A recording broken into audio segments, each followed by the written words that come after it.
with the 3D Robotics X8 aircraft. This aircraft is capable of being 100% autonomous.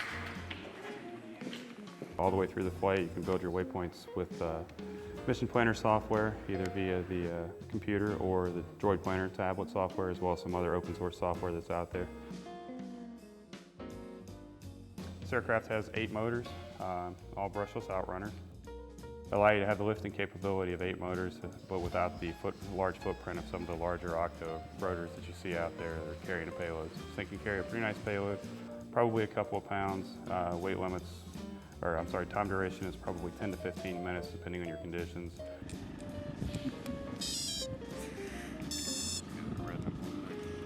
So the autopilot unit under here is made by 3D Robotics.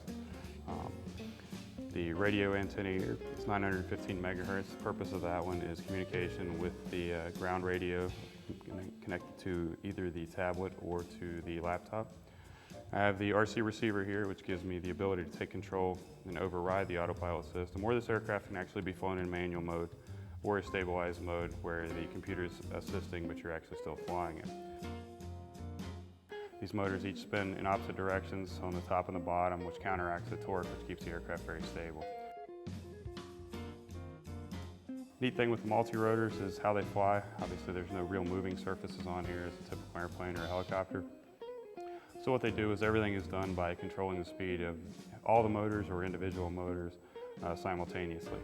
If you wanted to, say, climb, as I said, we would actually power up all 8 motors. If you wanted to descend straight down, you would decrease the power in all 8 motors. If you wanted to roll the aircraft to the left, the motors on the left would stay at one power setting while all the motors on the right would then increase to create the roll. Same thing for pitching forward, you'd increase the motors on the back while keeping the ones on the rear, on the front at the same speed. And vice versa, depending on which way you're trying to turn left or right, up and down. For y'all, the way they do this, they actually control the speed of the motors. They said 4 of them are spinning one direction, 4 are spinning the other direction. So if you speed up the motors that are, say, spinning counterclockwise, you can actually induce a yaw turn with that, or the motors that are spinning clockwise, depending on which way you're trying to turn. Another feature of this aircraft is that it's capable of flying with the motor out. The autopilot can sense when there's a failure and can compensate accordingly to keep the aircraft in the air if you have an engine out or a motor fail. Back here in the back we have the GPS unit. Once again, another 3DR product there. Panning around, you can see you have the batteries in the rear here. This unit right here is actually used for the on-screen display, so it allows me to take the video from the camera, dump it down to a screen, and I can also display over top of that any airspeed data, altitude, waypoint, pretty much all the data you would need to be able to fly. Also on the front of this, I have another separate receiver here. It's actually flown with a separate transmitter. This one's purpose is purely for the payload control here.